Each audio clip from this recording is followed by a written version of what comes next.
పలికిన మాటలు. తండ్రి వీరేమి చేస్తున్నారో వీరిని ఎరగరు, అది ఇతరుల కొరకే.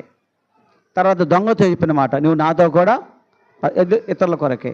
తర్వాత అమ్మ ఇదిగో నీ కుమ్మాడు, అది కూడా ఇతరుల కొరకే. కానీ 4వ మాట మాత్రము తన కొరకు ఆయన తన గురించి దేవునికి మొరపెడతామండి. ఏమని? నన్నెందుకు చెయ్యి విడిచితివి. యేసు ప్రభును తండ్రి అట చెయ్యి విడిచాడట. క్రీస్తునందు ప్రియ దేవుని బిడలారా, ఎందుకు చెయ్యి విడిచాడు? కారణం ఏంటి? తండ్రి చెయ్యి విడవటం వల్ల కారణం ఏంటి? ఆదామును ఏదోను తోటలో నుండి బయటికి నెట్టివేయటంలో కారణం ఏమిటి? పాపమే కదా. మరి యేసు ప్రభువుని ఎందుకు చెయ్యి విడిచాడు? చూడండి, యెషయా గ్రంథము 59వ అధ్యాయము మొదటి వచనాలు.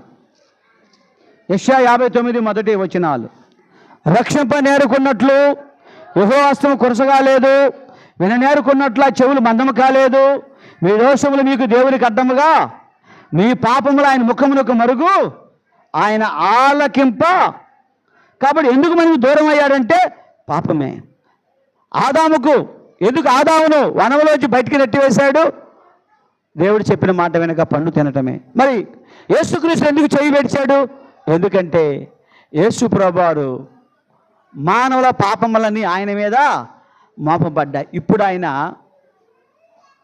పాపము లేనివాడే, కానీ మన పాపాలన్నీ ఆయన మీదకి వచ్చేసాయి. కాబట్టి పాపానికి శిక్ష అనుభవించి ఆయనను శిక్షించాల్సిందే. తప్పు చేసిన వారిని మనము శిక్షిస్తాం. కాబట్టి అతనికి బదులుగా వచ్చిన వారినైనా శిక్షించవలసిందే.